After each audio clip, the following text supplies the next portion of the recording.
Hello, everyone, and welcome once again to another episode of Lack of Focus, episode 25, 24 ish.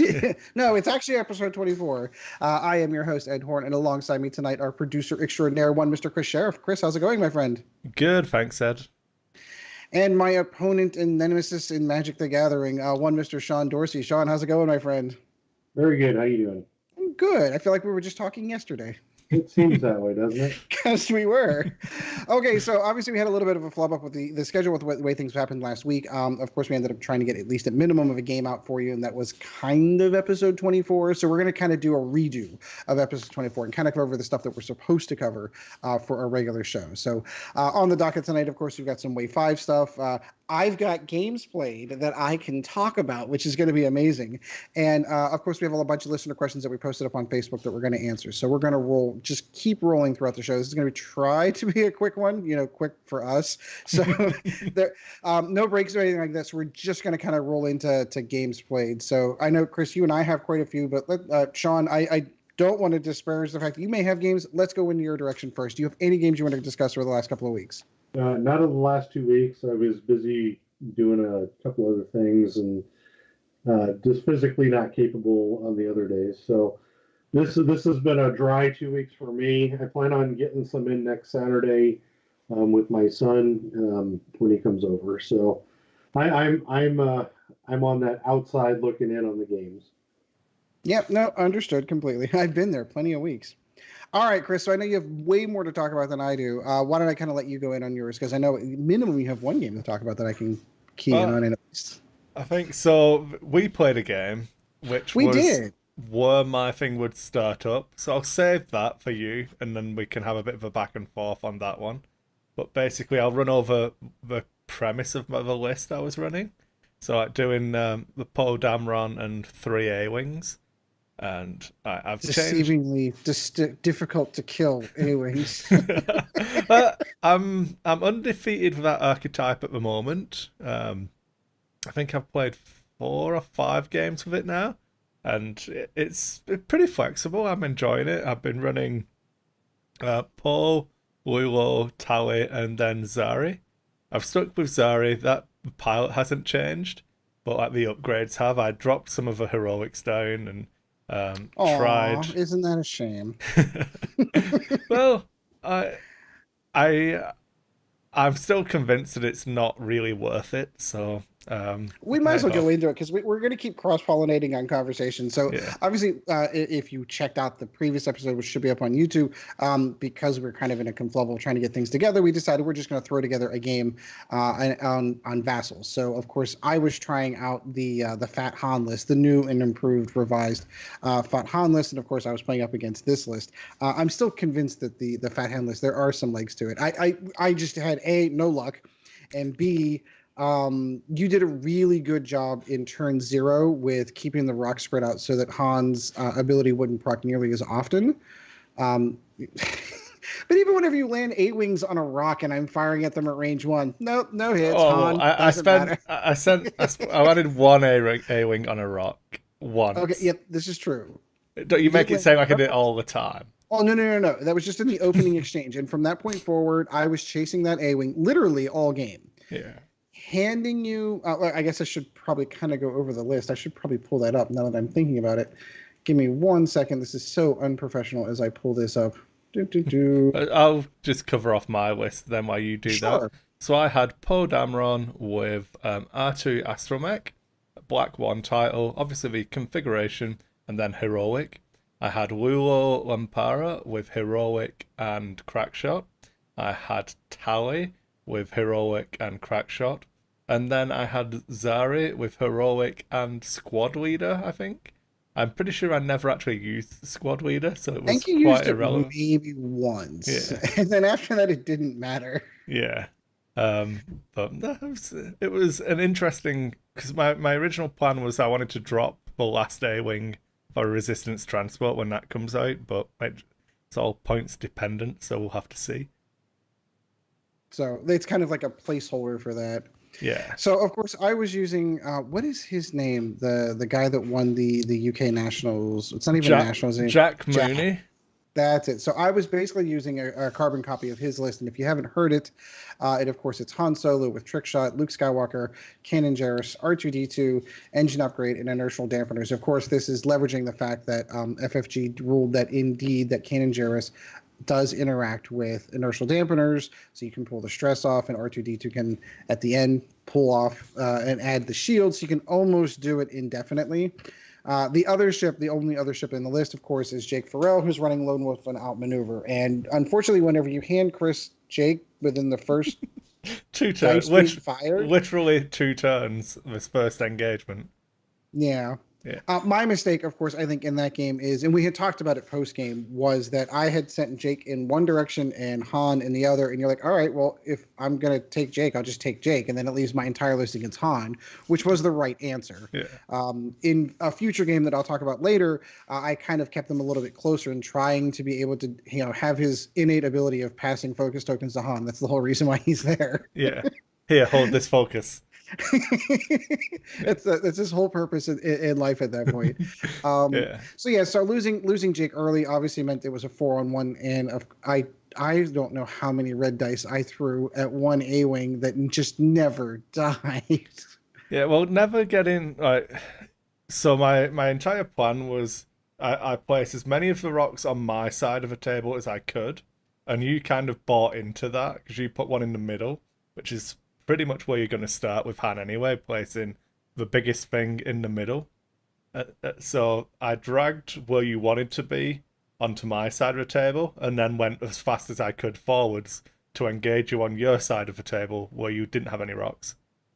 Keeping in mind that in the setup phase, you took my rocks, the biggest rocks, and put those in the corner. So I had to rush to that corner to even attempt to use Han's ability. So well played for a turn 0 kind of play. Yeah, and I think people really should try and go back and watch a YouTube video, because I do think we had some good stuff in that. I kind of talked through what we were doing as we were doing it as well, and then I would analyze it at the end. But I got Jake. I don't think you had a way of getting him out. The only thing you could have done is kept him close to Han. So I was always going to bum rush Jake and see if I could kill him, because not the way that I deployed, and not like I lost that game quite literally when I set my first dial. Yeah. To be perfectly honest with you, that is indeed what lost me the game. Yeah. And obviously, you got unlucky that I got 3 ships to shoot at Jake turn 1, or in the first engagement. But he did die, whereas there's every chance he limps away with 1 and stuff like that. And then that put the onus on you that I had points then, so I don't need to fight you anymore. I can just run away and shoot you out with my butt guns with the A-wings, and then what are you going to do? And it played out pretty well. I think you had lots of good learning moments, and absolutely. I figured out that A-wings are cheating, so it was all good. It was good. So, but that continued on. It wasn't just me that got to suffer the wrath of that list, correct? No. So there's been a couple of gimmicky lists that I played against. So I'm not claiming that I'm all conquering with the list at the moment, but I defeated what was it? Some really weird lists. I can't. So it was an X-wing, triple X-wing, and 1 A-wing I played against last night. It was running Lieutenant Bastion, 2 Black Squadron pilots, and a Greer. Is it the Initiative 4 A-wing? So resistance on resistance training exercise, and he had HLCs on all of the X-wings, and I let him. I was like, Zari came around, I was like, oh, there's no way he's turning this way, that'll never happen. So I just boosted instead of focus boosting. Then he turned into Zari, got the HLC lined up, and I rolled triple focus for my dice. And I'm like, nope, should have taken that focus. But then he did the exact same thing as you. He got Zari down to 1 health and then chased him for the rest of the game. Whilst I just killed a ship.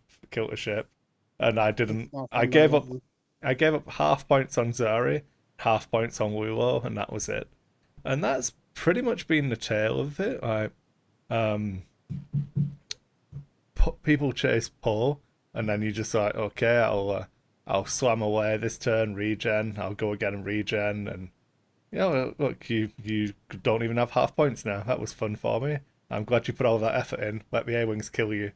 Or if they turn onto the A-Wings, you 5 forwards, boost, rotate the out to a back, and then chip away with your butt gun. And it's been pretty fun. So I'm kind of on the fence now about putting the resistance transport in when it comes out. I'm definitely going to try it, because that was the entire reason I built the list.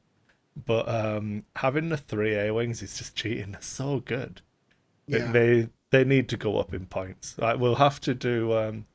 So the June 6th is the release date. So fair point. We should bring that up. That is going to be. Is the official release date for Wave 4 and the points adjustment, correct? Yeah. Well, they should be points out by then. So I don't know if we're going to adjust points at the same time. But well, we have a second points adjustment coming. Is that correct? Yeah, I believed it was in July, but we'll see. Oh, maybe you're right. Yeah, you're probably right. I'm doing the math wrong. We should probably try and get the over-under done for this one. Probably try and do that on the next show, maybe. Heck yeah. So we get it out in time for... I'm just looking at the calendar. It's over here. For those of you watching, he's actually just pointing in the air. Yeah, because the calendar there. Gotcha. But yeah, we're doing another over-under. But yeah, so I played lots of games where... one of my ships was extremely ineffectual, but it didn't matter because the other ones carried the day. And I tried pattern analyzer on Tally and Zari. So it was no, not pattern advanced optics. The one that does the turn a blank to a hit by spending a focus result. I think that's advanced optics. Yeah, advanced optics. But I'm not convinced. I keep rolling blank focus, and I'm like, this is fucking ridiculous. Like, I'm supposed to get 2 hits if I take this upgrade. Why, oh why? But yeah, the last shot of the game was, in the last one, was like, okay, I'm going to turn this blank to a focus, this blank to a hit, instead of my focus, because I want to use this upgrade. So I hadn't managed to use it for the entire game. Because it was either, like, hit focus. Oh, woe is me, I don't have to use my upgrades. But, yeah. And then he blanked out and died, so I was all happy. Yay, I'm so good at the game. Oh, that was... one of the lists I played against was 3 Star Vipers and 2 Escape Crafts. So it was like... really, really good, right up until you realise that he's spent 200 points and his highest initiative is 3. So my lowest initiative is 3. So I was like, okay, well, you can move first with your really, really slippery Star Vipers, and my entire list can be aces. Sorry, Will. Well, not to mention the fact that he's got 2 Escape Craft, which means that he's got 2 Falcons that he spent money on to do that list. I think one's his and one's his son, or he borrowed another one or something. Okay, gotcha. All right, well, we'll give it credit for that. It's fine. But not that I disparage anyone for wasting money on plastic ships that just sit around and do nothing. I'm not one to judge. I'm really not. Yeah. But it did say it was a fun list, and it looked interesting to fly. But when it's all about, repositioning and getting your stupid Star Viper bank barrel rolls and everything, and like, this feels good, and it stops feeling good when I move with perfect information. So I just shot everything past his Star Vipers, blew up both escape crafts, and I was like, okay, what should we do now? But he was one of the players who latched onto... I dangled Poe out in front of him. It's like, oh, look at that, you got 2 shields off Poe. Better kill him now. I promise he'll still be here. Oh, he's running. Oh, is he just out of arc? You'll get him next turn. You'll get him. Oh, you were so close. Oh, he's regen 1 this turn. Oh, is he regen 2? Oh, he's back to full. Sorry. And in the meantime, half your list is gone. It's so funny. Right. So, moral of the story: don't go after Poe if you can't kill him. Do what I did against Ed. Just find the easy points and take them. I've got an initiative 3 A-wing that costs like 40 points. Just kill it. It's easy. Yeah, when dice cooperate, it's easy. Well, if you've got more than one ship shooting at it, it's easy. Well, that's true. Well, technically, with Han's ability, it's like having two ships shooting. But even if you get Sort of. if you've got two ships shooting and they both chip one damage through, that's half points. Correct. You all right. can't... You blew up my analogy. Thanks. Yeah, it's okay. So that's me. I've talked for long enough about me playing X-Wing. That's fine. Someone else. That's okay. Yeah. Well, so the only other game I want to talk about, of course, is I went over to see our long-lost co-host Chad, who is still in recovery from having some medical procedures done, and he was in the mood to play some X-Wing, so we sat down and played some dining room table X-Wing. He still ran his Vermeil. It's not pure. It's Vermeer, Pure Savak, and Vader, and of course I took the same list, except this time on the table. Having learned my lessons from playing Kris, of course, I did my rocks a little bit better, did my deployment a little bit better, made sure Jake was around to pass focus tokens to, and I didn't. In case anyone is wondering, of course, since Chad's not been on the show, I don't know how much he listens to it. If he does, hi Chad, how are you? Hi Chad. If he, I don't know how much this is a show, so I didn't want to surprise him with the list. So I quite literally went through each individual upgrade and the steps and how it plays and what it does before we even played the game. So I didn't baby seal him in any way, shape, or form with the list. He did end up getting half points on Han, but the way that I deployed the rocks to make sure that was in, I made sure that I want to say 85 to 90% of the game, Han was always within range one of a rock, was always getting his ability, and that is a significant improvement. And then he ended up getting shots on Jake. I think he took a shield off of Jake. I mean, he focused most of his firepower trying to take down Han. So I have to admit, like, it's so much fun. Like at 185 points, he's like, oh. And he's got Vader in the list. I'm like, yeah, no, you can go ahead and go first. I'd really like to know where Vader's going to be before I move. Yeah. And just having that back pocket, yeah, I'm just going to stop here as Vader's pointing that way. I'm just going to stop here and fire 4 dice into the back of him. That works for me. It would be a shame if I was target lock focused now. Did you not get me an arc again? Next time. You were so close. Well, and then the funny part, so he did the same thing that you did, Kris, in our game, that's the Vassal game that we did, where he took my shields off but didn't throw any damage on, so I couldn't fire off R2D2. Oh no, inertial dampers. Yeah, exactly. Yeah. So like R2, yeah. Yeah, I couldn't do R2, so I couldn't get the shield back, so I couldn't get that. So I actually literally had to put myself in a position like, where am I going to take the least amount of damage on Han so I can get my shield back so that I can turn that function back on. So what you're saying is for a whole single turn of the game, you had to actually play the fucking game and set a dial? Yeah, maybe. Oh, man. Must have been hard for you. You took away half my options with doing that. But boosting on large base ships with perfect knowledge and being able to turn that turret wherever it goes is still just as good as it ever was in X-Wing. Like it felt that.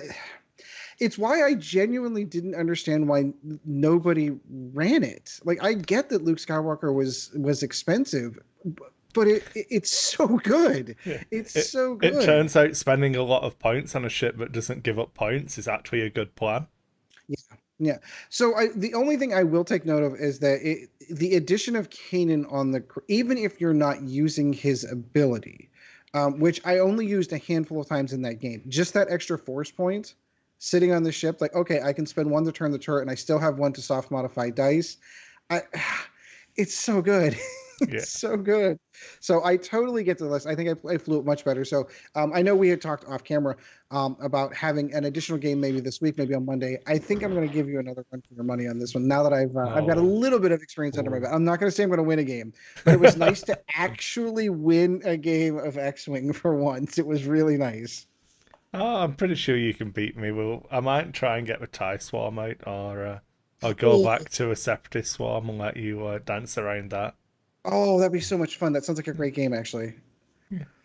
Well, we'll do that.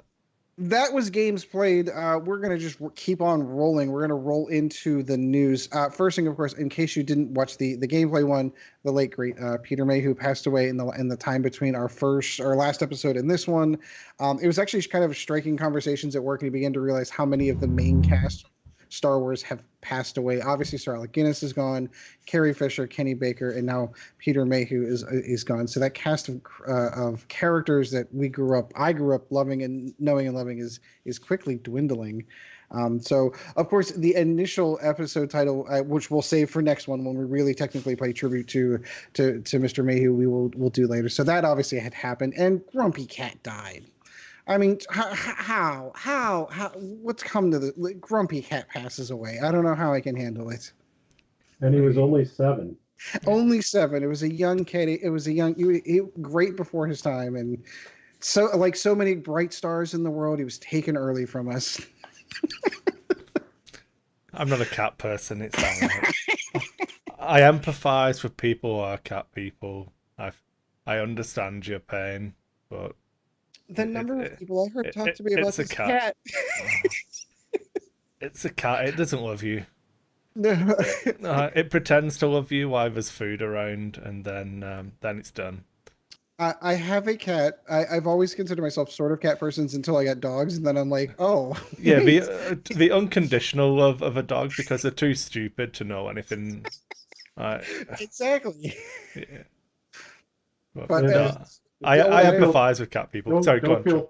Don't feel too bad, guys. I have 2 cats, so. Yeah, the old adage that I've had is you don't have cats live with you, you live with cats. Yeah. These 2 are more like dogs, though.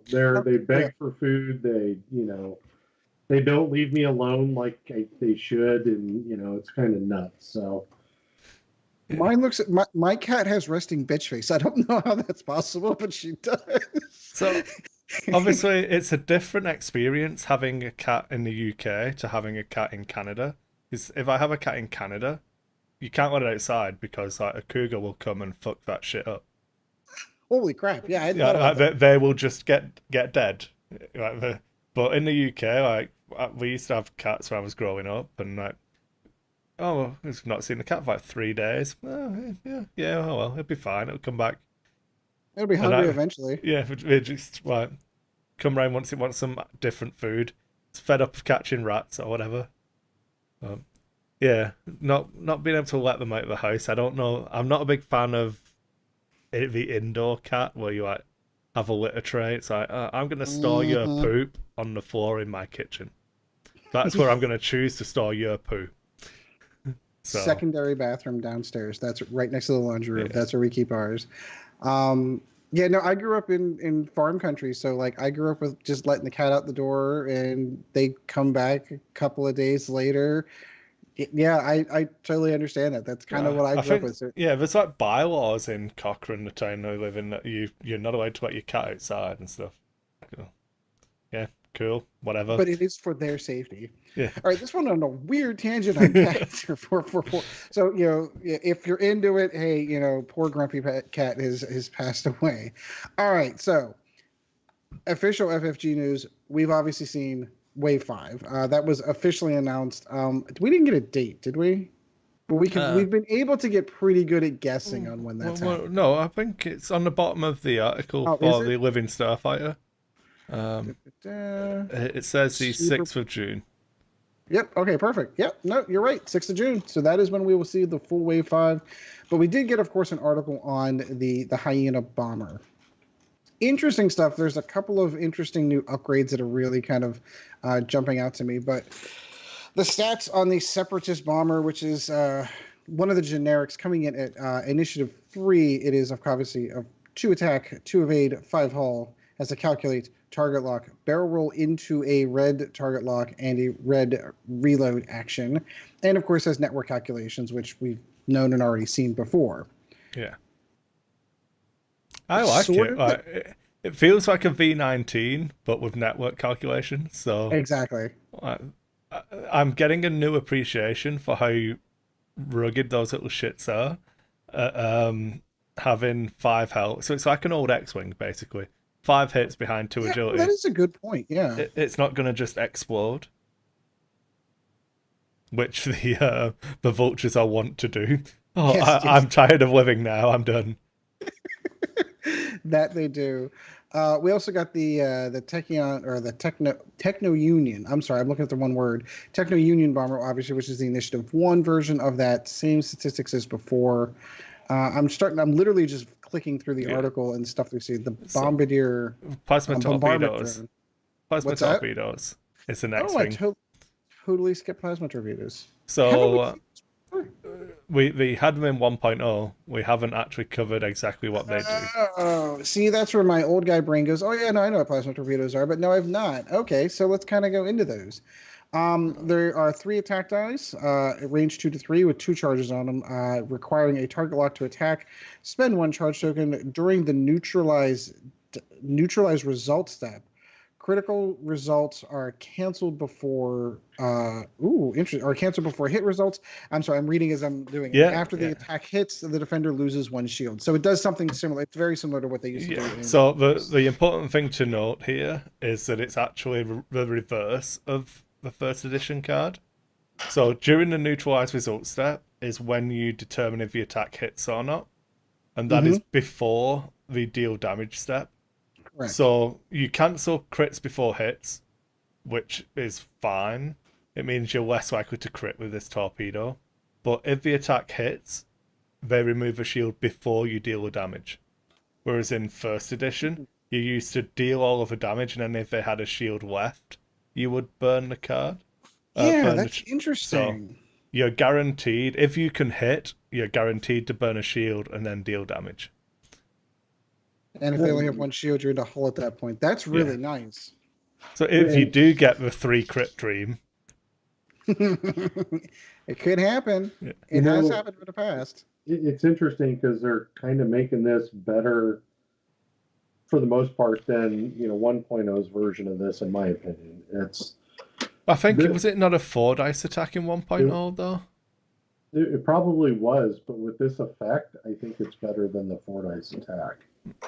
Just my opinion, I think it's really good in 2.0 because hardly anything is the 4 dice in 2.0.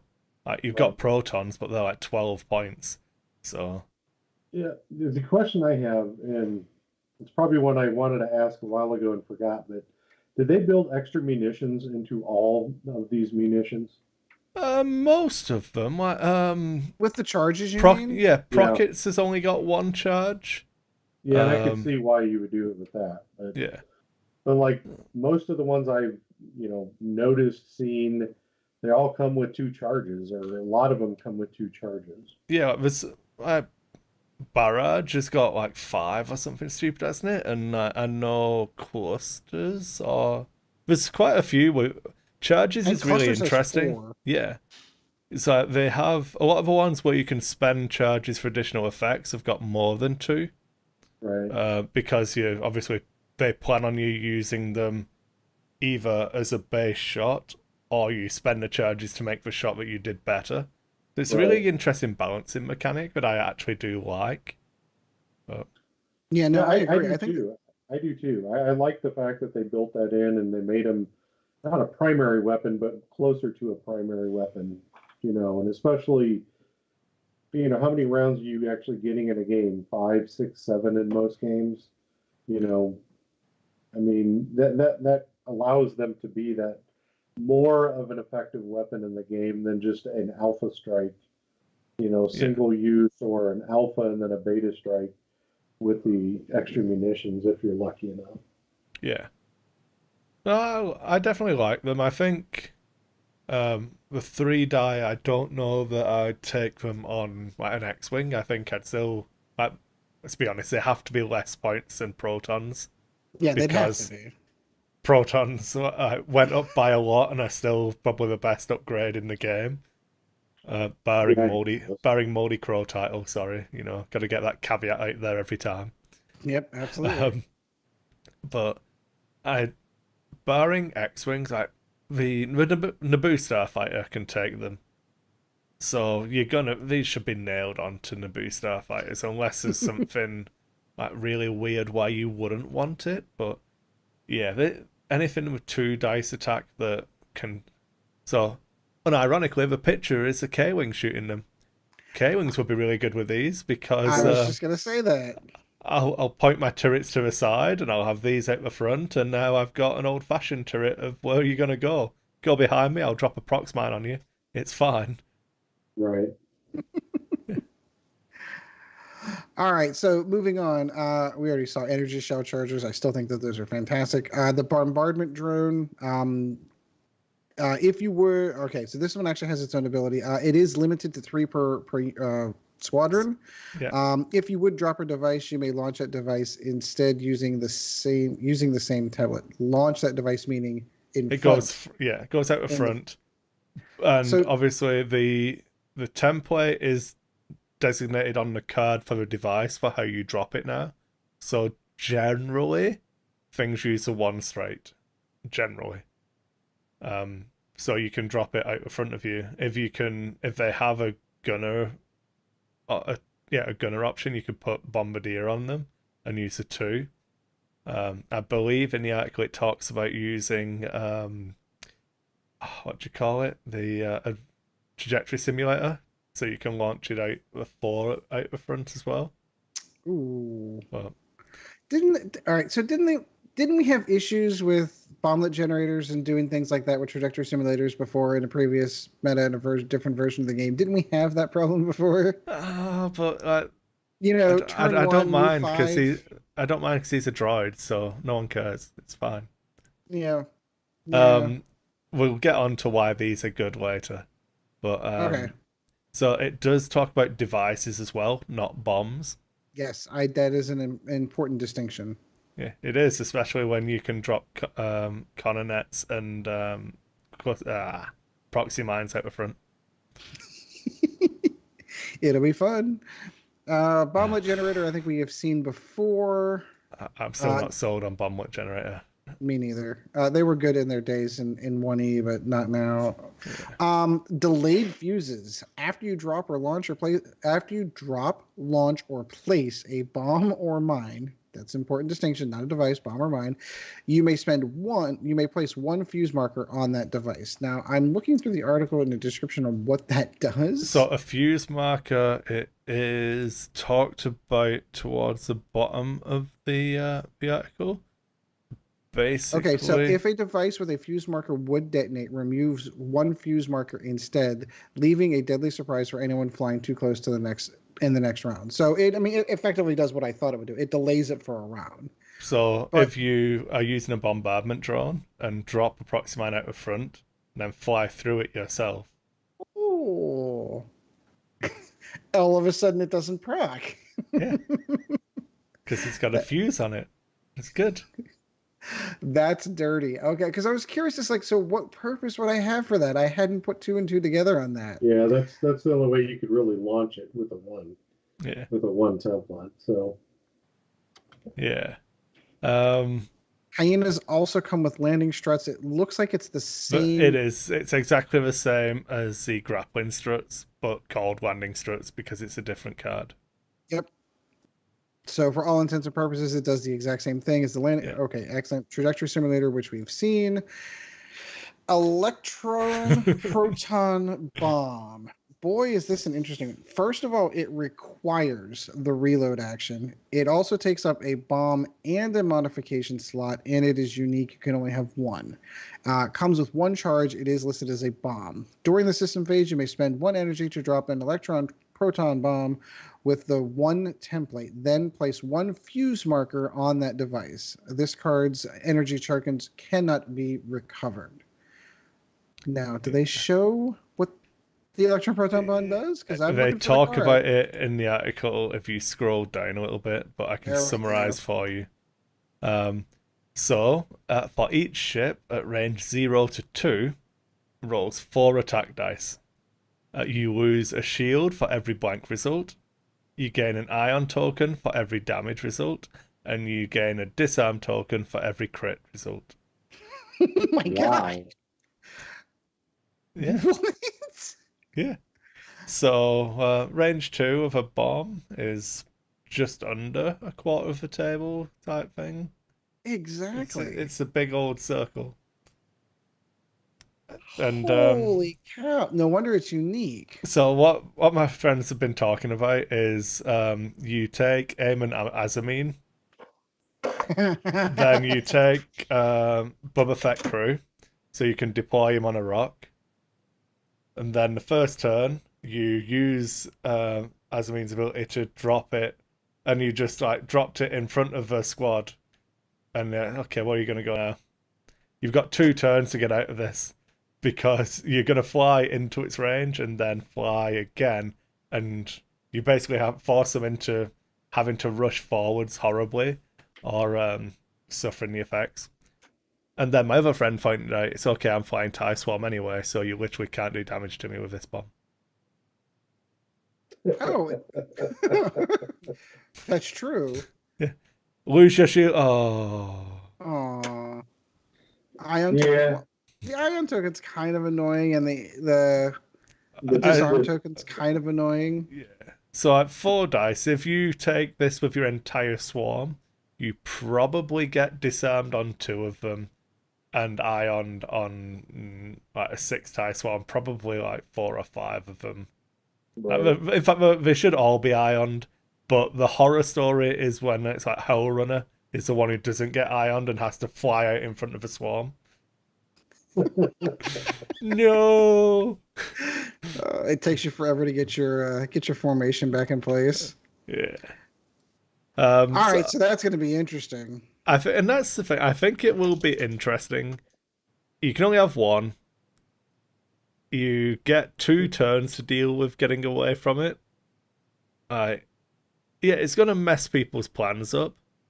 But even without thinking about costing, which is obviously variable, like they could say it's like 150 points, no one's going to take it, and then we don't have to worry about it. But even if it's like a single point, I feel like there's counterplay to it, so it's going to wreck some people's days, and it's equally going to be massively ineffectual against others, so I'm not overly panicking at the moment. No, I think it's going to be one of those things like someone's going to get caught with it on a table one time and go, holy crap, and then it's never going to happen again because they're going to be prepared for what it can do. Yeah, you're flying B-Wings with all of the shields, and it just rips through your entire list shields, and then you get bent over the table and slapped around, and that feels bad. But equally, you could have dialed in the 3 forwards. That feels like it was on you. Yep. Oh. Yep, agreed.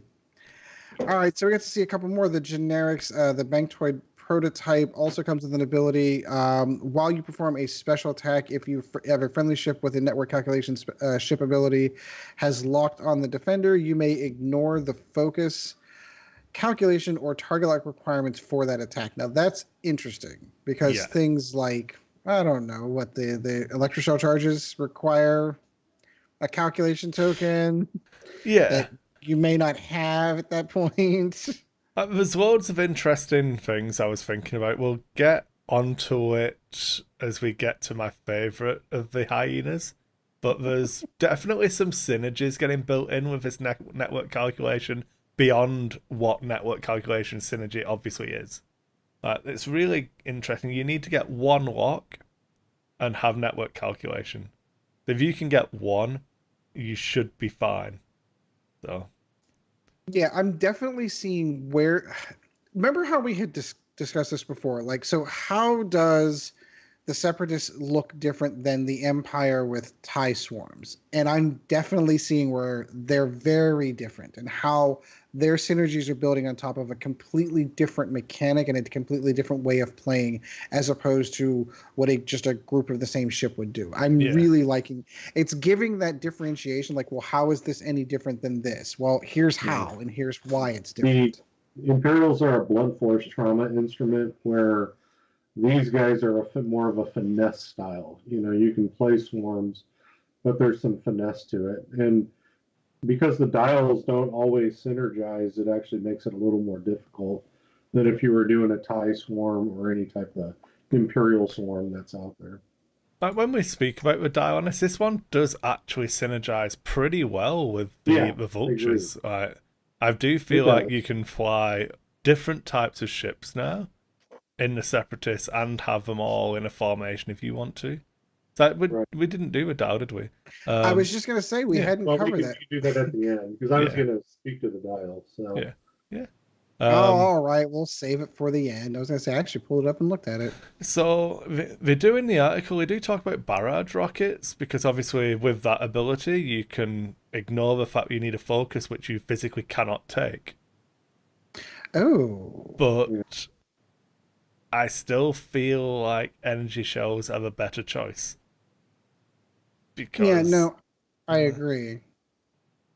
Yeah, I mean, there's an argument there, but I'm never a fan of chasing a gimmick too much. Right, and that's kind of what it is. Like you're trying to build this combo on top of a combo and trying to get it. To me, it's wasted points if you can't get that combo to go off.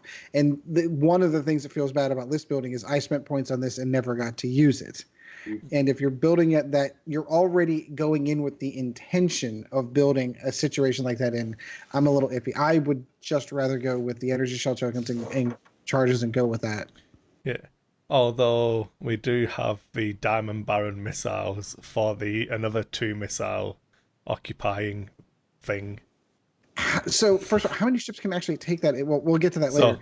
One. There's one, probably the Hyena.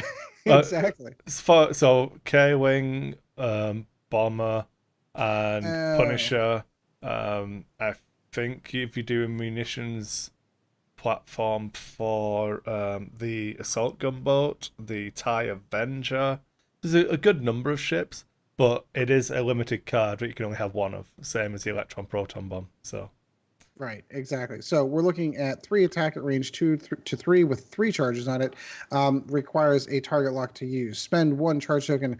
After this attack hits, you may spend 1 charge token. If you do, each ship at range 0 to 1 of the defender with agility equal to or less than the defender's rolls 1 attack die and suffers 1 hit or crit damage for each matching result.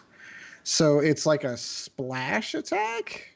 Yeah. Assuming that they have similar agilities. Yeah, like you get to pick what you shoot it at, so you should always be able to trigger it if you want to. You're not going to shoot it at a Y-wing that's surrounded by X-wings. You'll shoot it at the X-wing and hope that you can splash onto the others. And did I read that correctly? Though you need to spend it. You need to spend 2. Yeah, so you spend one, then you spend another one if you hit. Yeah. Yeah. So then you can only ever fire this once. Twice. It's got 3 charges. Yeah, you shoot it twice, but you get the secondary effect once. Unless you reload. Yeah. So I guarantee I will... Do you see where I'm going? Like there's an odd number there. Like it should you are correct. It's a limiting factor. Yeah. It's almost like it was designed that way. Yeah. But I'm gonna guess now that FFG overcosts this card. Probably. Well, they've already given it 2 missile slots. Yeah, no, I mean you're probably right. I would agree with that, but I mean it's there will be better missiles to take instead of this card. I guarantee. And I will say I'm not, huge unless you're going up against a swarm. This card will be effective one time against a swarm, but it won't be effective, in my opinion, against the singular style ships, like the Han, Jake, or those types of lists, because you're not going to get the bang for the buck. You'll just get 3 shots out of it if you're going to take it. Yeah. And I don't know, it's fine, but it'll be overcosted because of the potential damage. And there isn't that. If you're rolling 3 dice on all the other ships, the potential damage. Can you imagine, Sean? I'm playing against an 8 TIE Vulture Swarm, and then I hit one of them, and all of the other ones are in range 1. So I've just done like 3 damage to a guy I shot, killing him, and then 1 damage to 7 other ships. Just think of the value, Sean. That's got to be worth like 50 points. Except you see it across the table and go, okay, yeah, I'm just not going to fly in tight formation like that and then negate the whole card. Right. I felt the same way. What was it? It wasn't cluster missiles. It was one of the other ones from first edition that did the splash damage. And as soon as you saw someone with it, you're like, all right. Assault missiles? Yeah, that might have been it. Yeah. Where you're just, all right, I'm just going to spread out so I'm not within range 1. Like, I recognize I'm flying a TIE Swarm, but I'm so used to losing High Runner's ability in turn 2 anyway. What difference does it make? Yeah. All right, so let's get into some of the named ones. We've got DBS 404 error. Yeah, we've seen this one before, and it still makes me laugh because it's preservation protocols not found. I love that page not found 404 error. I love that they have a sense of humor for this. Yeah. So we have seen him before, so we'll just kind of bypass over him, unless that's the one you wanted to talk about. I don't think that is. No, it's not one I wanted to talk about. This is a guy who, well, the thing I should say. We won't misgender the robot. If you can attack at range 0, which is great, but when you're rolling an attack at range 0 to 1, you get an extra die, which is great. If you hit, you take a crit, which is not great. Yeah, no, it's not. So, like Pussies, it's initiative 4. That's pretty high for Separatists. And then that's about it. I don't know. I'm not a big fan of critting my own ship and it being mandatory. Like, the only way to not do it is to choose not to attack. So, not a huge fan. This one, though. Especially since you don't have shields to absorb it. Yeah. This is the one I'm looking forward to, Ed. DBS 32C, coming in at Initiative 6. This one also Initiative 3. Initiative 3, I'm sorry. Yeah, my brain translated first to second. This one comes with a jam. Instead of the reload, yeah. Instead of the reload, which is interesting. I think that's the first time I've seen that. So the only other time we've been different is stuff like Guri in the Star Viper, who has calculates instead of focuses. So droid pilots have had different actions on their action bar. Okay, but like it's all the other ones now. Like that makes sense because it's not living flesh that's driving it, so they can't have a focus token. I totally get that, but this is interesting that they switched that up. Anyway, its ability at the start of the engagement phase, you may spend 1 calculate token and then perform a. I'll remind me of that one. Coordinate. Coordinate. Thank you. I wanted to say reinforce. I'm like, no, it's not reinforce. No.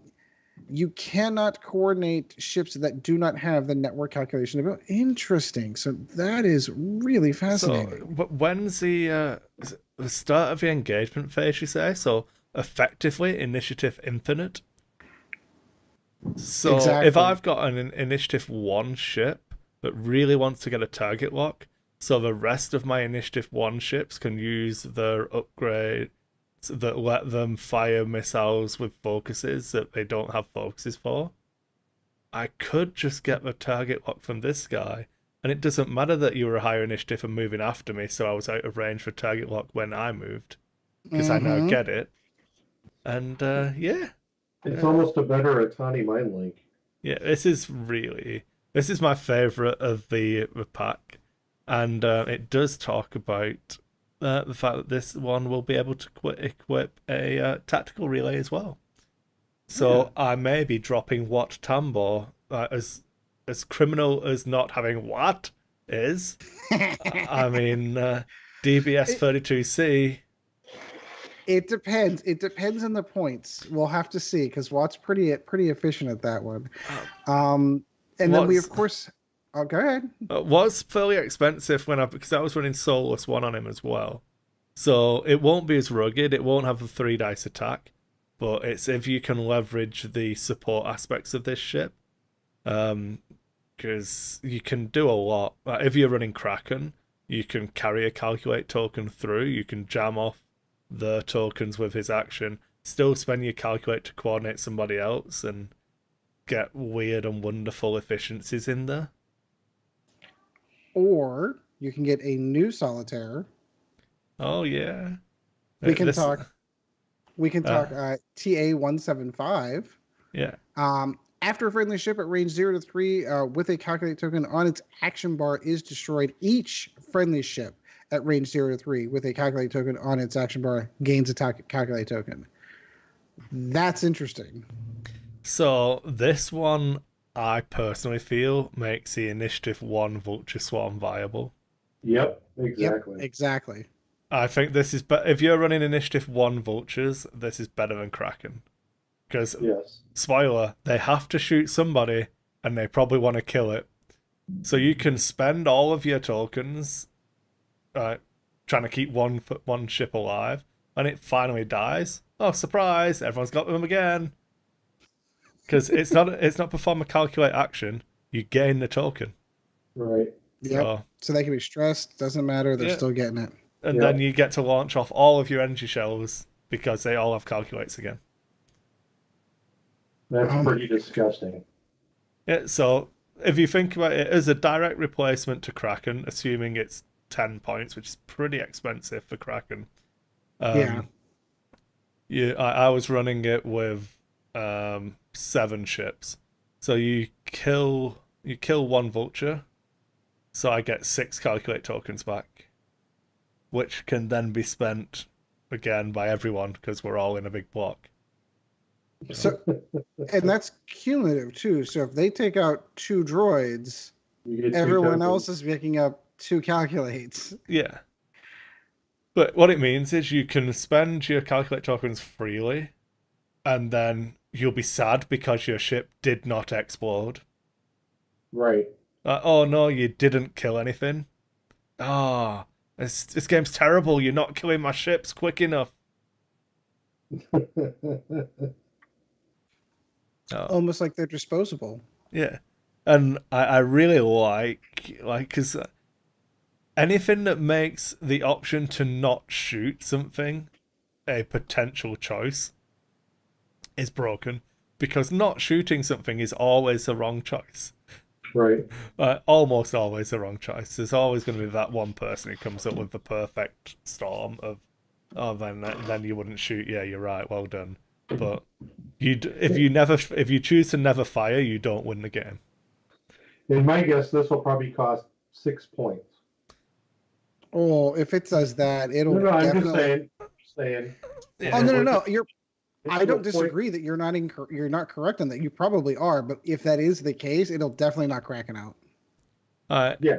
Kraken's 10. The other ones are 5. So if it's, I mean, there's arguments to take this instead of Kraken, because depending on when the ship dies, you can get more than 3 calculate tokens worth of value, which is the maximum value Kraken can give you. So exactly. So yeah, there's an argument to be made there. I wouldn't want it to cost 10 points, because then I feel like I would still take Kraken. But if this is like up to 8 points, I'd probably pay 8 points for this and try it out in some lists. But I definitely think this is definitely the swarm of vultures. You need the 6, 7 ships in there. Right. All of them with, of course, energy shells on top of it. Yeah. All right. Anything else we want to cover? That's quite a bit to cover over. I know we've got some questions. The dial. Oh, yeah. That's right. I almost forgot about that. So, Sean, we will get into that dial. So we're looking on the 1 range. Oh God, everything we've ever wanted to do. It's okay. So it does have a 1 hard turn and a 1 straight that are both white. The 1 banks red, because they never do the thing you want them to do. In the 2 banks, we've got in the blues, we've got 2 straights and 2 turns are both blue, but we also have 2 banks that are white, and then it's got the 2 talon rolls. It also has a 2 K turn, which is interesting. To have the K turn and the talon roll in the same bearing is pretty interesting. Yeah. It doesn't have a 3 bank. It only has a 3 straight, which is blue, then 3 turns. 4 straight is white, and a 5 straight is red. Yeah. I really love this style.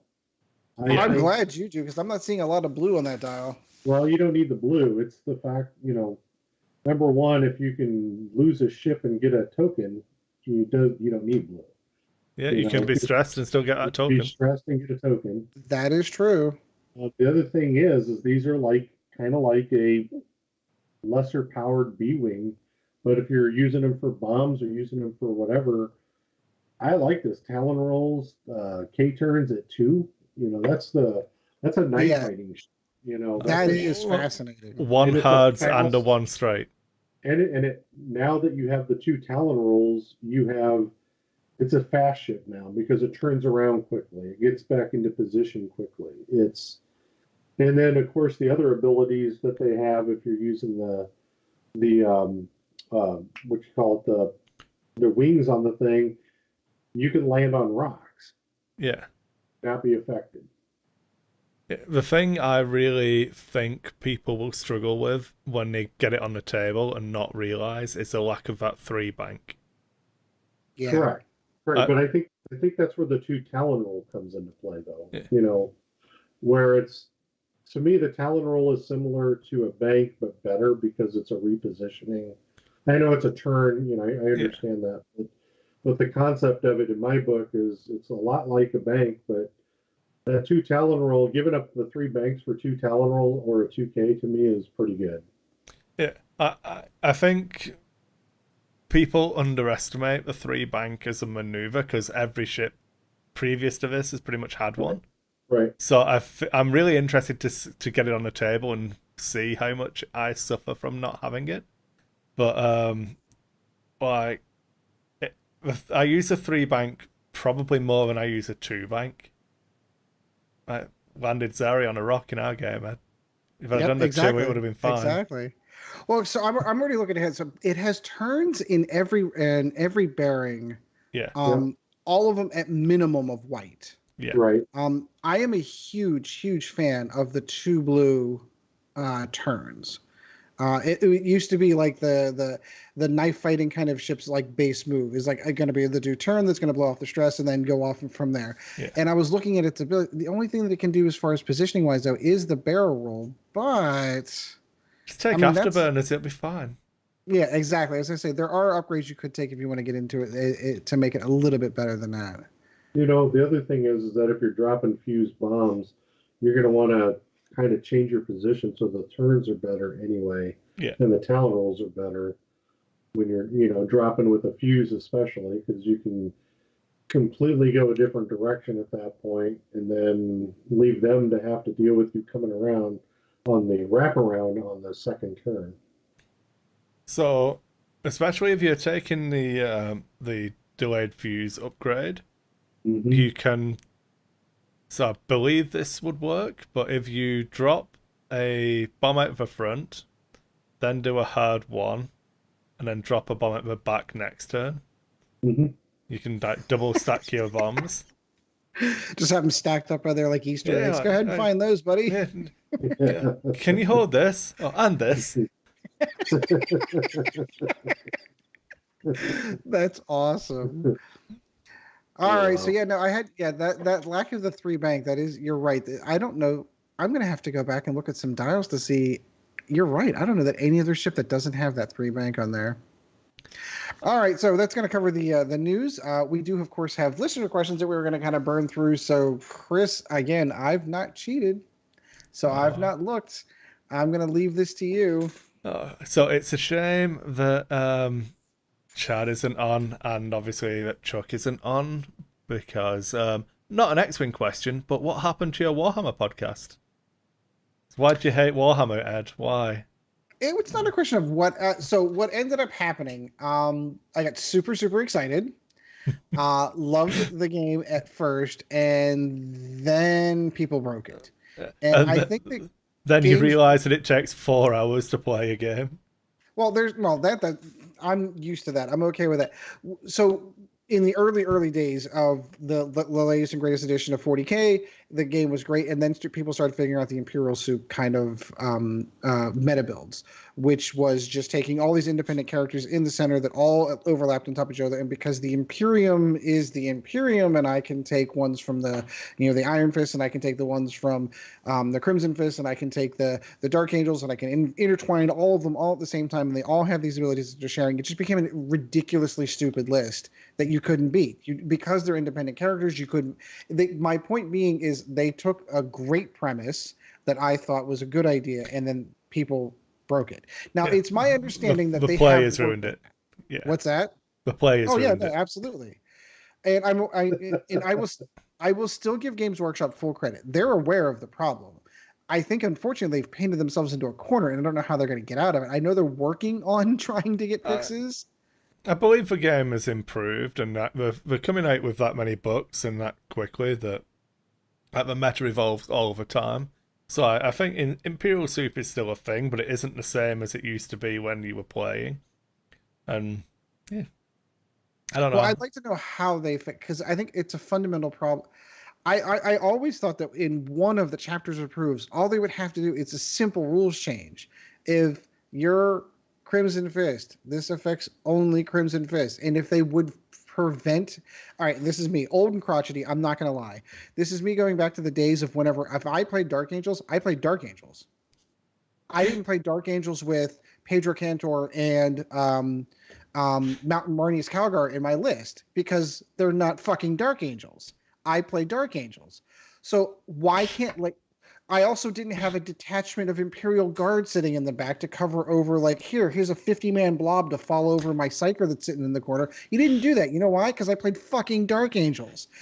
Yeah, but Dark Angels like Imperial Knights. So fine, just let me take this Imperial Knight, and I'm just going to shoot it at you until you're dead, and then it'll be fine. I'm going to fundamentally state the concept of allies when it was introduced in 5th edition, playing the way that it is, and the way that it is played through from 6th into where they are now, has fundamentally flawed the game. I used to meet guys that had, like, ultramarine tattoos because that's all they would ever play because they were. I don't believe you. No self-respecting human being had an ultramarine tattoo. Yeah, I've met. I absolutely have met. My point. We march from a crack. No, you don't, man. No, you don't. My point being, though, like, people played an army. Like, I played Necrons, or you played Tyranids. Tyranids can't battle LA with anybody, so they're their own thing. But, like, you played or you were Blood Angels. You played one single army, and I think fundamentally they need to get back to that. That will balance the whole damn game back because you don't have any of these weird interactions going on with. Okay, so I wrote a rule in the Dark Angels Codex that does this weird thing with the Space Marines, with the Ultramarines, and then, oh, by the way, there's this Imperial Guard Psyker that does this, and all of a sudden you've got this broken thing, and how do you fix it? Well, you can't, because of the way their fundamental rules are built allow that to happen. Go back to having a single codex per army done. But what do you really think, Ed? That was it. There you go, Sam. I hope that answered your question. Yeah, my short answer to the question is when I found out the game was as flawed as it used to be in previous editions, I kind of got disillusioned. I've not thrown anything away. I still have. I don't know if you can even see it. Like, Gabriel's orcs are sitting here. All of my Space Marines are still sitting in the back painted. I have every single model I've ever owned still sitting in the one day Games Workshop will get it right. And I have confidence that they're getting there because they are listening. They are paying attention. They're doing things they haven't done in decades, which is paying attention to the community. I think they'll get there. They're just not there yet. And someday I'll come back. I will. So I still get phone calls from, like, people in India asking if I want to make the Heresy Cast domain name, like, more protected and use it for a website and stuff. Well, I don't even own that anymore. So yeah, Heresy Cast was fun, but I was literally just producing it for you guys, so that's why I didn't keep it going. And ultimately, in the end, what ended up happening, I have two good friends, two colleagues, Phil and Spencer, who used to own 40K Radio, and now they have their own, which is the 40K Podcast. They're doing a fantastic job. And I think that is more into their realm. I still love the books. I mean, I'm still a 40K nut at heart. I ended up texting Kris 2 days ago when I heard that they're finally going to add to the Black Library the Assault on Terror, which I've been waiting for 10 years. I've got a stack of Black Library books right here. I still love the universe. It's one of the, if not the, and fight me on it if you want, best sci-fi IPs ever. The story alone is amazing, but for some reason they can't get their damn game straight. Thanks for throwing that match on the fire. It's okay. It's good. It's good. No, great. It was a great question. It's just, holy cow, I didn't even know I still had that in me because I love 40K. I love 40K. I just want it to be good and competitive again. Okay, so we've got a question from Matthew Bundy. How about the state of X-Wing 2nd edition? Now that we are just about 8 months and a couple of waves in, how does 2nd edition compare to 1st edition? Did 2nd edition meet your expectations? Did FFG get everything right? What still needs to be worked on? Was breaking up Resistance and First Order a good thing or meh? How should the addition of Clone Wars era? Hell, you could do an entire show just on this topic. Yeah, we could. Do you just want to each one of us jump in with one thing on that? Or do we save that for next episode and actually make it a full-blown episode? I think we save it. Yeah. Because you're right. I think there's so much. I mean, we could probably machine gun these real quick with yes, and no's, but I don't feel that it accurately answers that question because I think every yes is an explanation as well as every no. What about we do this one after the next points change? Okay. Because I think there will be 2 official points changes in by then. So it'll give us a good grounding on where FFG think they're going. Okay, so the answer to your question is going to be, wait a minute. Tune in, not next time, maybe a time after that at some point. Just keep listening, and we'll tune let you in know. in 2 episodes, and we'll address every single question you had on that one. Yeah. That's a jam-packed one, though. I like that. Yeah. Michael Stinger? I'm sorry. Do you think there would be any issues with giving some K-Wings, VCX, and Punisher pilots the talent slot? No and yes. So I think there will be no issues giving some of them, and lots of issues giving other ones them. Depends on the pilot. But I'm pretty sure Hera actually has a talent slot. I'm going to double check. Yeah, no, to me, I've always found it interesting that when you had pilots over a certain, it used to be pilots on a certain initiative that don't have that slot. Like, it always seemed weird to me, but we have found already in points changes in the way that they've adjusted ships that they've adjusted that for a reason, because there's an unintended consequence to allowing a particular pilot for having access to a particular upgrade. I think in general terms, higher initiative pilots should probably have access to it. But Hera Syndulla does have the talent slot now on the VCX. So I know she used to have it on the attack shuttle, but not in the VCX because it was game breaking. But sorry, I jumped in to interrupt you, and then. Oh, that's okay. I think that thoroughly answered that question. Yeah, I think you do have to look at balance. That's the key piece there. Yeah, I don't think there's anything wrong. Like, they could add slots because they can do it in the app, and that's the entire point. Like, they could give everything a slot, and then they could give everything 3 slots, and then roll them back. They can. Right. All of this can change. So, yep, exactly. Okay, this one's a rules question, so I'll just quickly read it and then answer it just for expediency. Patrick, how does fine-tune controls work when dealing with a debris cloud? Do you gain the stress before? So if we go to page 13 of a rules reference, it says for obstacles and debris cloud, after the check difficulty step, the ship gains 1 stress token. After executing the maneuver, it rolls 1 attack die. So you gain the stress after the check difficulty step, and that is so it means you can't self-clear, but it is still before you have fully executed the maneuver. Yeah. So you gain the stress, and then you don't get to perform fine-tune controls because you are stressed. Correct. So you can still add it to the queue, but if that's the only thing you add to the queue, it would fail.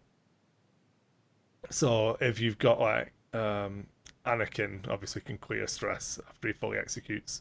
So you could add Anakin to the queue, clear the stress, and then fine-tune controls.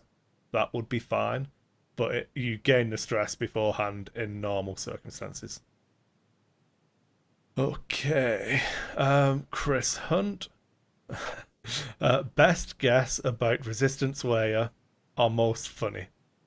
I'm thinking after the ship she is on is destroyed, she can be repositioned like a remote until another friendly ship collects her.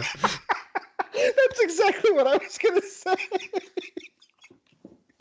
Oh, that was exactly what I was going to say. Either that or give her an option to spend a force to relocate from another ship within range 2. Like she just Mary Poppins her way over.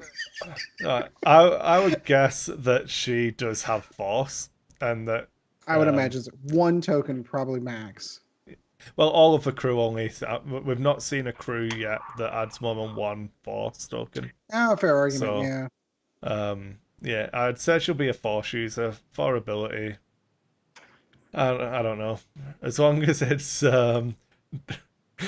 as long as it isn't the rebel layer ability, we'll be fine. Oh God, Because yeah. I don't want A-wings to be able to do swoops as For whites. free Yeah. Or across the whole board. yeah. Now there used to be and I know they went away from it towards the end of the latter part of first edition, but there used to be like if a pilot or a crew crossed factions, their abilities kind of stayed the same. So I could almost see that, but we're looking at an older Leia here at this juncture, so it would have to be different. I don't.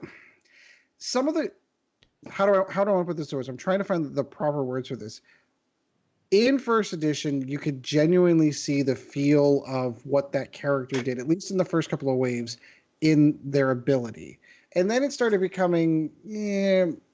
Are you trying to tell me that you don't instantly know what Bolshek's ability is going to be just by watching that scene when he points over there? It's like, see, right. You could have gone this way, but you chose Han. But you chose that way. Yeah, exactly. See, Bolshek. It's genius play. It is. It absolutely is. It's in depth, but yes. But so yeah. So my point being, so like I couldn't even guess. I mean, it's probably something cool mechanically wise. I'm just hoping it's like Kris. I mean, it's Kris' same boat. I hope it's not the same ability.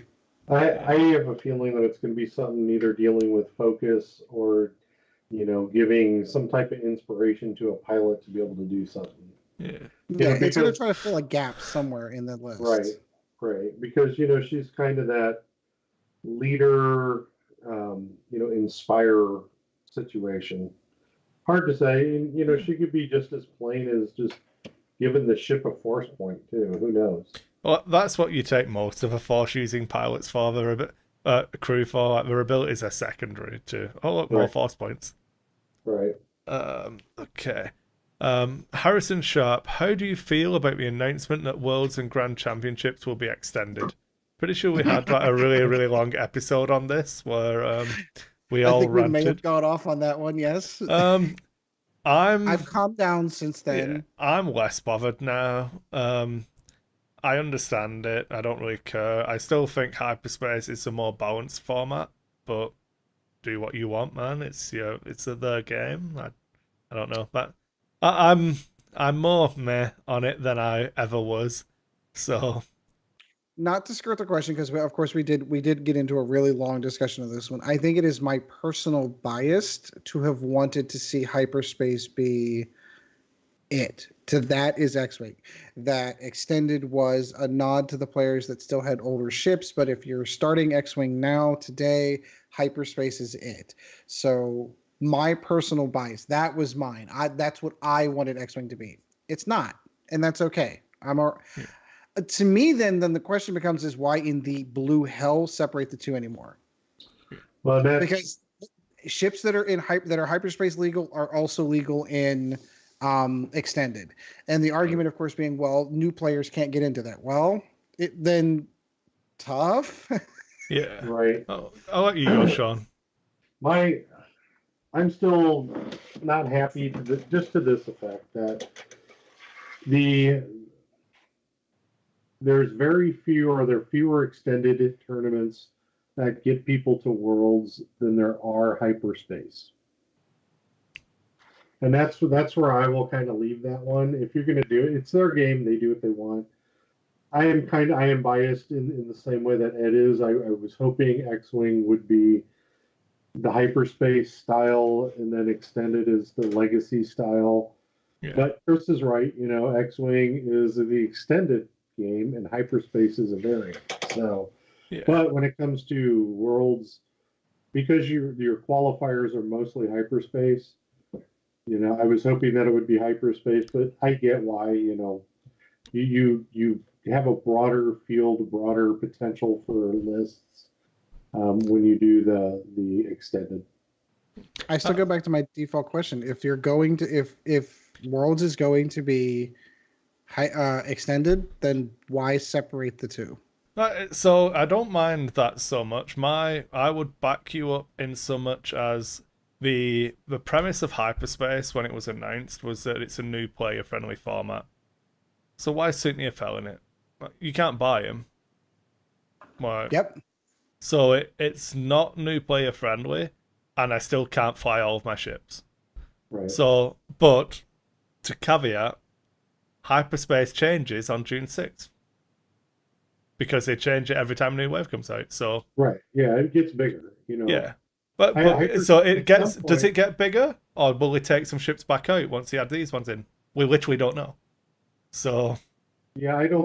I mean, I'll be honest with you though, Chris. I don't think they'll do that. I think that it'll be as the black box or the black packaging comes out, that's going to be your hyperspace limitation, yeah, and that's going to be the way it moves forward. It's going to open up. Now, I could see them over time when they get, you know, let's say 10 waves in, maybe having a rotation. So, but what I mean, Sean, by taking a ship out is they added in, so for Empire, they added in TIE Interceptors and TIE Bombers, which aren't in black packaging. They haven't added in a Decimator yet, which is coming in black packaging. So who's to say when the Decimator arrives that they don't drop the bomber?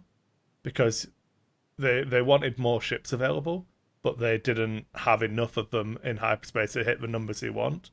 So I agree with that there's potential that at some point all of the black packaging will be hyperspace, but I don't necessarily know that there's an argument to say that they will never rotate out we'll call them the extended ships. There's no reason why they couldn't rotate which extended ships are also in hyperspace.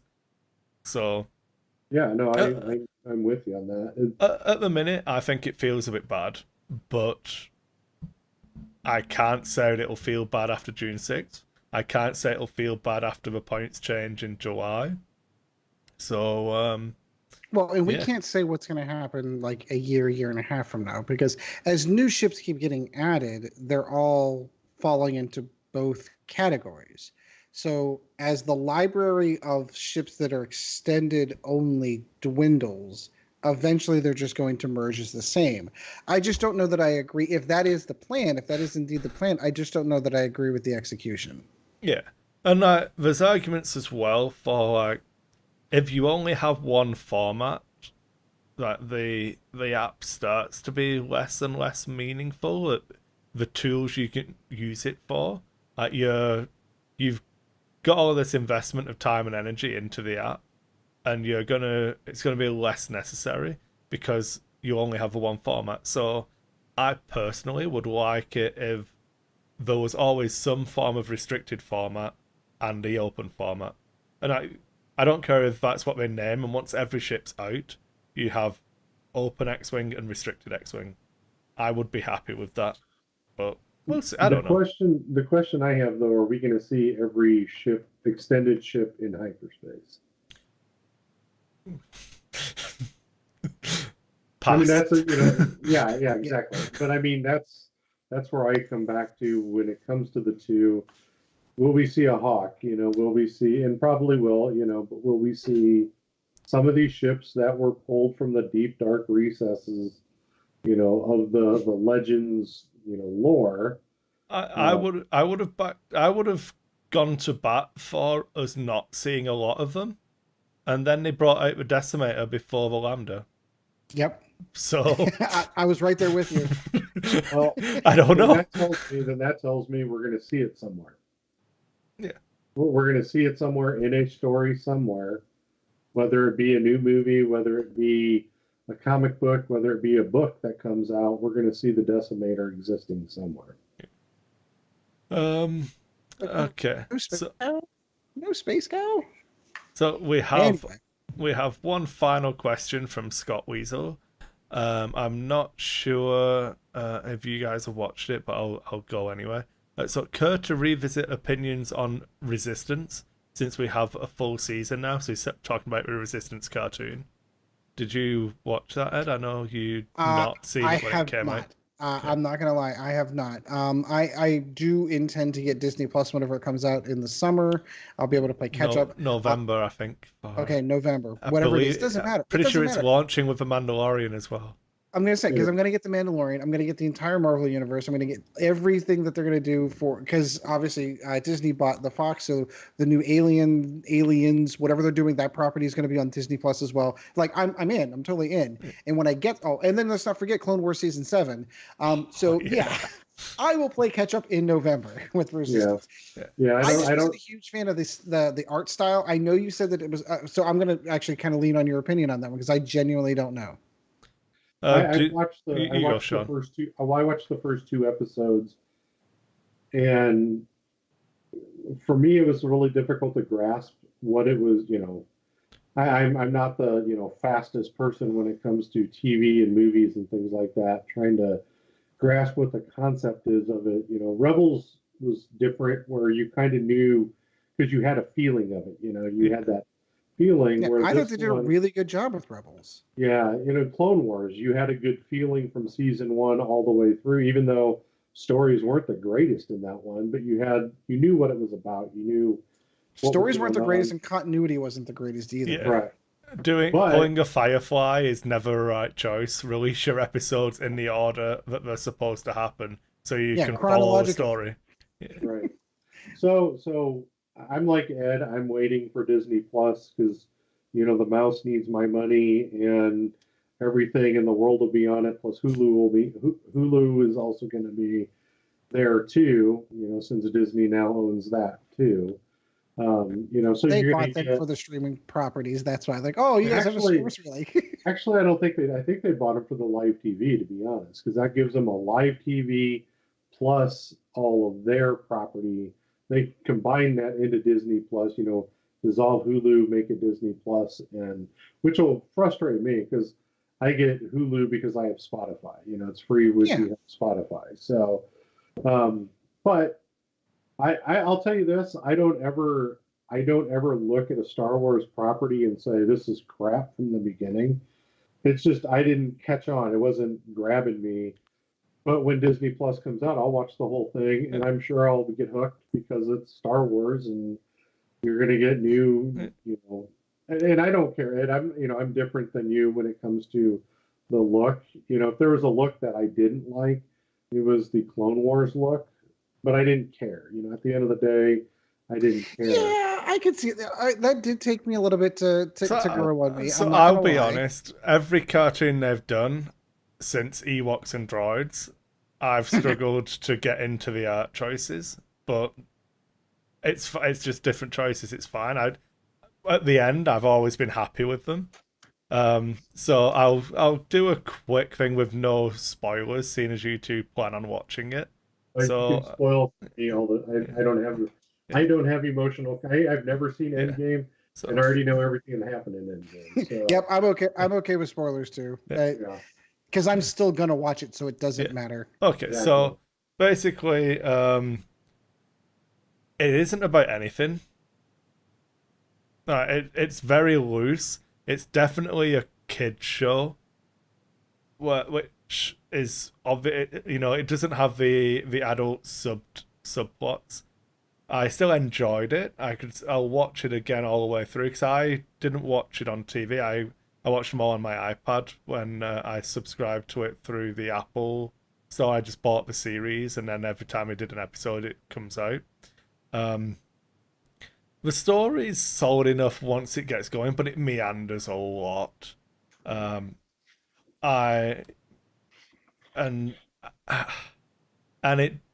it's set before episode 7, and then finishes during episode 7. So the final episode is the main character is from the Hosniak system, which is what Starkiller Base blows up. And then they just remove themselves from everything. So it's like, okay, well, I kind of feel like I've just wasted. It doesn't accomplish anything other than being an entertaining kids' TV show set in the Star Wars universe. Which is, if that's what it's set out to accomplish, good. But it doesn't really build any characters I care about. We see some cool First Order people. We see Poe doing stuff. We see BB-8 doing stuff. You have interactions with Leia. and different things, but there's no, like, it doesn't feel like it builds the universe or improves upon the Star Wars universe. It feels like, if anything, it just leeches from it, which kind of felt bad. But that's not to say it wasn't enjoyable, if that makes sense. And that's the key. That's the key for me. If it's Rebels was enjoyable. I haven't seen whatever the last 2 seasons were of Rebels, just because that's when I stopped. Oh, but I know what happens. I actually know what happens. That's the opposite for me. Rebels builds on the universe and adds to it. Yes. Yeah. Whereas in Resistance doesn't feel like that. That was my concern with Rebels when it came out, because when I heard that it was coming out on Disney XD, I was like, oh, they're gonna do it, because they'd already done that that Starfinder one or whatever it was, like, is the kiddie Lego one. I'm like, oh, it's gonna be a kiddie Star Wars show, but they completely surprised me. Like, sure, did you have a Spaceball episode? Yes, we had a Spaceball episode. Was that kind of meant for kids? Sure was. Okay, but if you can power through that, they had some really cool stuff with Darth Maul's character, Obi-Wan's character, the whole cast from Rebels. I mean, I was blown away by how well they were able to do that story, but I was expecting what it sounds like you got out of Resistance. Yeah. That's what I was expecting. Yeah. So Rebels was a huge surprise for me. So, we'll revisit it again, Scott, once everyone's caught up after Disney XD comes out, but we'll probably be too busy talking about The Mandalorian to care at that point. I can't wait. I can't wait. That and the Cassian show, that's what I'm waiting for. I'm excited for that one. Yeah. And I'm less excited about the Cassian Andor show because I already know how it ends. Well, I don't care how it ends. There's got to be a beginning. You know. Yeah, and you're right. But okay, so this I know I've said this 1,000 times before. My fundamental problem with prequels is I already know how they end. Right. So like, there's no tension, there's no buildup. Like, oh, is Cassian gonna get out? Yeah, I know he gets out. Oh, there's this sticky situation. No, I know he's gonna get out. I know he's gonna get out of it. So it doesn't build up that tension for me. Well, but it'll build up the story of Cassian. You know. Oh yeah, I agree. The assassin, the saboteur, and then everybody around him. Whoever he's with probably either doesn't make it out. What you mean? His best friend, the reliable droid K-1zo? Yeah. He'll be fine. He'll live through everything. We don't need to replace him. Nope, not at all. Right. Please, God, if they have him on the show, Alan Tudyk has to come back. And he's confirmed. He is. Oh, thank God. He's one of my favorite. You said Firefly. He's one of my favorite actors. You missed the joke, though, because obviously that's K2, so. Yeah. But, that's... The good thing about it is, and I just want to throw this out there, I like the fact that Disney still wants to do Star Wars. You know, that after, the controversy that came with the whatever the movie was, Last Jedi or whatever, and then Ryan Johnson. And then the controversy that comes with Solo, for whatever reason that was. Because people didn't like Last Jedi. Because people didn't like Last Jedi. There's nothing wrong with Star Wars. Or the Solo movie. Still good. There actually isn't. It's actually very good. I watched it twice in the last couple of weeks, and as I watch it more, the only thing I didn't like, and I love Paul Bettany as an actor. Yeah. I thought his acting in it was pretty crappy overall. So that was because of the reshoots, right? Like, there was another actor that played that role. When they went back for reshoots, he was not available, so Paul filled in for that. Right. No, I get all that portion of it, but it's just, and like I said, I really love Paul Bettany as an actor, but yeah, me too. That was a role that didn't fit him.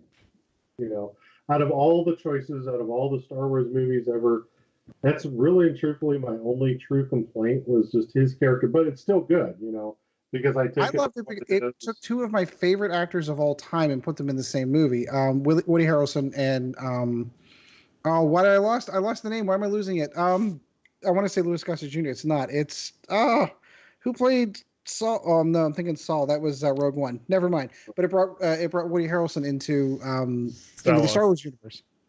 Yeah. Thank you, Silas. I couldn't bring his name up. I was just Woody Harrelson. It's all that came to mind. And if you want to talk Tobias Beckett. Yeah, Tobias Beckett. Yeah, if you want to talk about an origin story, that was good enough. And to give you a young Lando, which I would actually love to see, a young Lando series. Well, that was supposed to be a trilogy, right? Yes.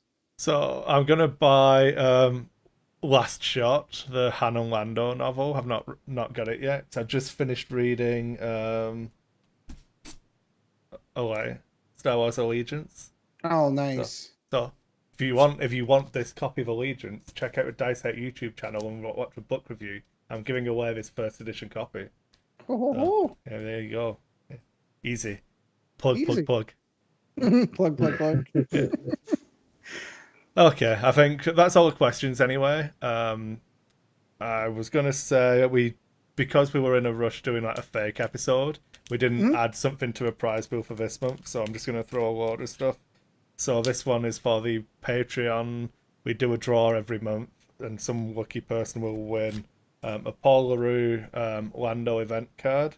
So we're not rolling the dice yet. That's champion Paul LaRue to you, man. It is champion Paul LaRue. He kicked ass and took names. So we'll draw this one on our recording on the 23rd. So one more week. A shield upgrade, some of the regionals, focus tokens, and the T65 damage deck. So that's it in the pool so far. I'll add some more stuff. Have mine. I love mine. I'll add more. Something else will get added on the next episode. So if you want to have a chance to win those, become a Patreon. Throw us $1 and get more than $1 worth of stuff. Easy. Absolutely. All right, so I got one last thing I want to do real quick. I do want to give a quick shout out to my loving and darling wife. My 41st birthday was this past week, and she got me something I had never seen before. These are 23 karat gold Star Wars cards from Score back in 96 and 97, which are all of the movie posters. Yeah, and I have those. Oh my God, they're beautiful. I've never seen them before. Yeah, are you giving them away on the show? What a guy! No, hell no. These are going into my private collection, man. I'm sure they're not worth a ton of money. I mean, because like you say, ooh, they're 23 karat gold, but there's not a ton to them. But like, they're all the movie posters, and then there's one with Vader, and then there's the Shadows of the Empire one. I just wanted to give a shout out to my wife because it's absolutely amazing. Are awesome. Yeah, they are absolutely beautiful. So yeah, my daughter. That's what one of them looks like if you're actually watching on the. And you probably can't see it because it's all metal, but no, it's the embossed. Yeah. It's good. Yeah, it's the embossed ones. There's the bounty hunters with Boba Fett. They have statistics on the back for the bounty hunters. Yeah, that's pretty cool. It's like a baseball card. Like, ooh, Boba Fett. This is the 96 Boba Fett. Whoa. So I just wanted to give a shout out to my wife. I wanted to at least kind of geek out a little bit. These are probably going to find their way into my Star Wars case, but I just wanted to have them sitting nearby to look at them for a little bit because they're super cool. So love you. Thanks, Ash. All right, so that's going to do it for this episode. I want to thank you guys for joining us. Sean, always good to talk to you, my friend. Yep, it's great to be here. Looking forward to the next show so we can, maybe even reminisce a little bit about Chewbacca. Oh, I can't wait. I do, of course, want to go toss a real tiny little plug-in. Of course, Sean and I spent 2 hours yesterday playing Magic. Sean joined me for my YouTube channel, Old Guy Gaming, for some MTG Arena gameplay where we build a deck from beginning to end, play through some play testing, played against each other, and kind of came up with some decks on the final end of it. So I do want to give Sean another quick thank you for that. It was a ton of fun. And, of course, it gave me material for the next 3 Fridays that we're going to do the deck building with Sean on. So if you want to hear us talk about something other than X-Wing, you can hop on over there and take a look, and he and I building some decks in Magic. So, and if you want to hear more incoherent rambling from me, hey, join us. Oh, it was a fun. So thank you, Sean, for joining us. If you want to hear more of us, you can check us out on our Patreon page, which is just Lack of Focus on Patreon. We do have content on there which you don't actually have to be a Patreon to listen to. You just get earlier access if you are. And it's still pretty early, so we might blast through something else. I've got another topic we can talk about after this. So we might be able to blast that through if everyone's up for it. Yeah, sure. I got to check on the kiddos to make sure they're all asleep, but yeah, absolutely. Yeah, and then I quickly wanted to go through, obviously, thanks everyone for listening. We really appreciate all of your support, even the non-patrons. We appreciate you too, just for listening. You guys rock. We keep growing. We're still a small podcast compared to the heyday, but me and Sean were discussing this earlier, how happy we are with that we can just do what we want and don't get too much hassle anymore. But if you want to reach out to us, you can reach out to us through lackoffocuspodcast@gmail.com. You can find us on Facebook under Lack of Focus Podcast. And we have some nice little communities. There's a Dice Hate YouTube channel. There's a Dice Hate Discord as well, which is really, really quiet because I never tell people about it. But that's the first I think I've heard that one. Yeah, because I always forget. Yeah. It's there. There's loads of open voice channels, so you're all free to use that if you're like gaming online, want to chat, play a Vassal. I use it every time I'm playing on Vassal. I let my opponents have a Discord, but I'll make sure there's a link to that on the Facebook page maybe, and people can join that if you want to. And yeah, I think that's all of my stuff and Chad's stuff. So. At some point in time, I did have a conversation with him. He will be returning once his situation has improved. So we anxiously await his return. So I'm just keeping it warm for him. It's still Chad's stuff. Yep, no, absolutely. All right, guys. So we will catch you, I guess, in an In Focus here in a couple of minutes for us and a couple of days for you. And then, of course, we'll have our regularly scheduled show coming up. So we'll get back on our normal schedule. So thanks for joining us. And, of course, guys, as always, fly casual. Thank you once again for joining the Lack of Focus X-Wing podcast. Check out Dice Hate Productions for all of the latest episodes, and we'll be looking forward to seeing you again next episode.